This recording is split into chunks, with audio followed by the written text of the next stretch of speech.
Zergatik ez dira hiru novela eta bat da?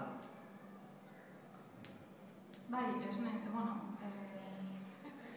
gauza teknikoak ez, hiri ezberdinetan ez dira, pertsona ezberdina dira, agian ikusten dut horren urrengo alde izango ditzatekela, eta zergatik ez dira istorioa, eta zergatik ez dira nonbait aurkitzen, adibidez, izan daiteke. Ez baina eman ezagu, hau novela bat izan ordez direla hiru ipuin.